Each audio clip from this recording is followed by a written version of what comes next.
이런 기회를 어떻게 잡으신 거예요? 어차피 인서울에서 최하위니까 국내에서 좋은 인턴십을 찾는 건 좀 힘들고요. 그래서 차라리 제 학교를 모르는 외국에 지원하는 게 조금 더 가능성이 있고. 안녕하세요. 자, 오늘은 합격자 구독자분을 한 분 모셨습니다. 감사드려요. 네, 감사합니다. 학교 어디 출신이야? 인서울 최하위권 학교입니다. 석사까지 하셨어요?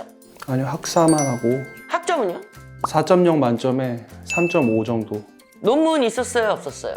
논문은 없었고 4학년에 RA 하면서 페이퍼를 만들었고요. 그리고 그 세미나 같은 데서 발표한 적이 있습니다. 그 세미나가 막 어마어마하게 막 유명한 세미나예요? 아니요, 근데 그래도 경영학과에서는 어느 정도. 국내? 네, 인터내셔널 이런 학과는 아니고요. 네. 자, 그리고 지금 학교 몇 개 지원하셨죠? 당시에 7개 지원했습니다. Master of Finance죠. 네, 그래서 7개 중에서 몇 개를 합격하셨죠? 4개 합격했습니다. 그 중에서 지금 다니시는 학교는 랭킹이 어떻게 되는 학교예요? 전 세계에서 한 7등, 8등 정도고요. 그리고 유럽에서는 2등, 3등 그 정도. 시험 점수는 어떻게 돼요?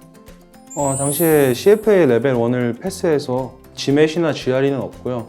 대신 영어 시험은 IELTS가 있는데 당시에 7.5 오버롤로 맞았습니다. 그리고 아까 전에 얘기하시기를 3번 봤는데 그거를 2주 만에 몰아서 보셨다고요? 네, 제가 그 모의고사 같은 거를 좀 쳐보는 그런 성격도 아니고, 그리고 집에서 혼자 공부하는 그런 성격도 아니라서, 그래서 그냥 단기간에 최대한 실전 감각을 좀 끌어올리려고 시험을 많이 치면서 대충 시험 유형이 어떤지 시험장에서 파악했습니다. 그래서 처음 점수 나오신 건 몇 점이었어요? 처음에는 7.0이었고요.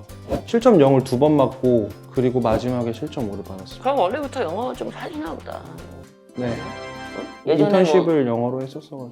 인턴십을? 네. 그리고 예전에 뭐 토플이나 아니면 토익 같은 거 보신 적 있어요? IELTS는 한번 본 적이 있는데 한 5년 전에 봤었는데 그 당시에는 5.5 받았어요. 인턴십을 몇 개 하셨죠? 3개 했고 2개는 중국에서, 그리고 1개는 태국에서 했습니다. 그래가지고 그게 총 기간이 어떻게 돼요?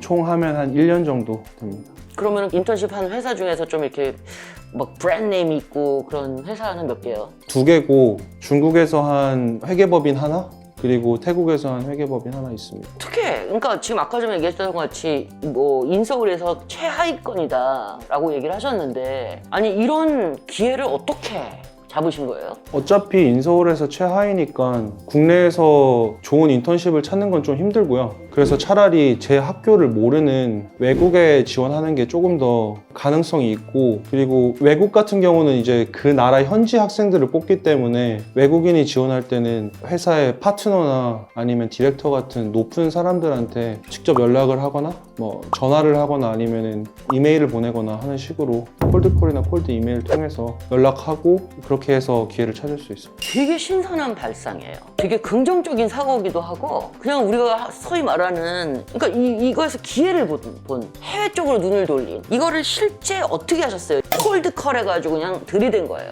콜드콜에서 그냥 무작정 바로 접근을 했고요. 그리고 그러기 전에 일단 회사 스크리닝부터 해야 되는데, 그 회사에서 외국인을 뽑는지, 그리고 외국인들이 근무하고 있는지가 제일 중요하고요. 그런 거는 이제 보통 링크드인 통해서 그 회사, 그 오피스, 그리고 그 지역에 어떤 사람들이 있는지 대충 전반적으로 파악하고, 그리고 만약에 외국인들이 근무하고 있다면 그 외국인도 영어를 쓰면서 일을 하고 있는 거기 때문에 저도 이제 기회가 생기는 거죠. 보통은 인사과밖에 없어서 이메일이 인사과로 하는데, 만약에 뭐 HR 말고 파트너나 그리고 아니면 뭐 높은 디렉터 이메일을 구할 수 있으면 정말 잘 검색해보면 많이 나오거든요. 그래서 그런 사람들 메일 통해서 자기소개해서, 그리고 자기 레주메까지 같이 보내면 연락이 많이는 오지 않지만 그래도 오는 사람들이 있습니다. 그래서 예를 들면 지금 뭐 3개 인턴십 하셨는데 몇 군데 회사한테 막 컨택을 하고 그러신 거예요? 당시에 제가 첫 번째, 두 번째는 그렇게 많이 컨택하진 않았고요. 그 당시에 제가 중국에 있을 때라서 중국에 제가 교환학생 했던 학교에 다니던 다른 외국인이 디렉터인 회사에 제가 직접 연락해서 그렇게 쉽게 좀 구했고요. 나머지 이제 그 태국 인턴 같은 경우는 그 당시에 제가 태국이랑 싱가포르 그리고 미얀마, 홍콩 이렇게 해서 한 100군데 조금 넘게 콜드콜을 보냈었고요. 그래서 그 당시에 한 5개에서 한 6개 정도의 파트너나 아니면 디렉터한테 제가 답장을 받았고, 그리고 인터뷰까지 한 성사된 거는 3개에서 4개 정도? 대단하시다. 그리고 이게 에세이에도 강조됐잖아요. 네. 왜냐면 진짜 대단한 거예요. 네. 이거는 많은 자질들을 보여주는 거죠. 이니셔티브 플러스, 그죠? 네. 그래서 지금 이제 학교를 다니시고 있죠? 네. 이게 몇 년짜리 프로그램이에요? 보통 유럽 석사는 1년짜리 프로그램이고요. 저는 한 학기를 하고 지금은 휴학 중에 있고 남은 2학기를 끝내려고 이제 내년 2023년에 다시 학교로 돌아갈 예정입니다. 그래서 저도 이렇게 그 연락을 왔다 갔다 하면서 아니 뭐 하루는 뭐 어디 있고 하루는 저기 있고 막 이래가지고 이게 좀 헷갈렸거든요. 근데 이렇게 휴학을 하고서 이렇게 경력을 쌓는 게 이 학교가 좀 권장하는 건가요? 아니면 좀 독특한 케이스인가요? 독특한 케이스고요. 보통 유럽 석사는 1년인데 프랑스 석사 같은 경우는 2년짜리 석사도 있고, 그리고 유럽 석사 중에 LSE나 뭐 이런 곳은 아카데믹해서 2년짜리 프로그램들이 많거든요. 거기 다니는 학생들은 보통 중간에 방학이 좀 길어서 그 텀을 통해서 이제 인턴십을 하거나 또 다른 뭐 경력을 쌓는데, 저는 이제 1년짜리 프로그램이고 제가 생각했을 때 조금 더 경력이 필요하다고 생각해서 저희 클래스에서 저 혼자만 휴학을 신청했고요. 보통 이제 뭐 학교에서 권장하는 그런 방법도 아닙니다. 근데 되게 주도적이시네. 좋아, 아주. 그래서 휴학하는 거는 수월했어요? 그냥 서류 하나만 딱 달랑 채우면 돼요? 아니면 면담도 하고? 면담도 해야 되고, 그리고 정확한 이유가 있어야 되고요. 저는 그 당시에 이제 가족 이슈가 있어서 가족 이슈로 신청을 하고, 그리고 가족 이슈를 한국 와서 해결하고, 그리고 나머지 기간 동안 제가 2군데서 일을 했고요. 그리고 지금도 일을 하고 있습니다. 그래서 지금 뭐 물론 한 학기밖에 안 다니셨지만 네. 그래도 그만큼 수업을 몇 개 드신 거죠 벌써? 수업 한 10개 조금 10개 정도? 네. 자, 근데 이제 좀 재밌는 게 이 네. 학교가 트랙이 2개가 있어요. 하나는 경력이 있는 분들, 그래서 이분들은 최소한 경력이 한 얼마 정도 되시는 분들이에요? 뭐 MBA 수준인가요? 뭐 MBA 수준 정도. 그렇죠, 한 3년 정도? 네. 풀타임. 네. 그리고 님같이 경력이 있긴 있지만 네. 그래도 인턴십인 경우 네. 이렇게 하잖아요. 네. 전반적인 거를 다 봤을 때 이 학교에 대한 만족도가 대략 전 9점. 10점 9점? 만점에. 10점 만점에 네. 9점이요? 그리고 현재는 지금 학교에서 그 2 트랙이 전부 합쳐져서, 그래서 같은 클래스에 경력이 있는 학생도 다니고 그리고 경력이 없는 학생도 같이 다니고 있습니다. 근데 지금이라는 게 그러면 정책이 바뀌어가지고 경력이 별로 없는 꼬맹이들을 위한 그 트랙은 없어졌다는 뜻은 아니죠? 네, 그 경력이 없는 사람도 들을 수 있는 수업을 같이 하고 있고요. 그리고 경력이 있는 사람도 같은 수업을 들어도 문제 없을 정도로 그렇게 코스웍이 만들어져 있습니다. 그러니까 지원은 아직도 따로 할 수 있지만 네, 그렇지만은 막상 들어가면은 많이 섞인다. 네, 맞습니다. 졸업을 하고 나서 잡을 찾을 때 경력이 있는 학생들 같은 경우는 조금 더 수월하긴 합니다. 그리고 제가 지원하는 거는 제일 낮은 애널리스트 포지션이기 때문에 뭐 경력이 3년 이상이 있는 경우는 지원이 불가능하고요. 그런 사람들은 어소시에이트 포지션으로 지원을 해야 되고, 그래서 결국에 뭐 지원할 때 경력이 조금 있는 사람들은 조금 유리하겠지만 그래도 같은 학교를 나왔고 같은 프로그램을 들었으니까 레주메 스크리닝 되는 데에서는 큰 차별은 없습니다. 이렇게 넘버 7 in the world인 학교고 유럽에서 넘버 2라고 그러셨는데 여기 졸업을 해도 그냥 엔트리 레벨로 들어가는 거예요. 그렇죠. 그리고 지금 또 어떤 좋은 뉴스를 갖고 오셨잖아요. 네. 서머 인턴십이 있는데 네. 거기에 뭐 어마어마한 회사들한테 지금 인터뷰 오퍼를 받았다고. 네, 지금 유럽 런던이랑 그리고 네덜란드에 있는 투자은행에서 내년 썸머 포지션 인터뷰를 지금 보고 있고요.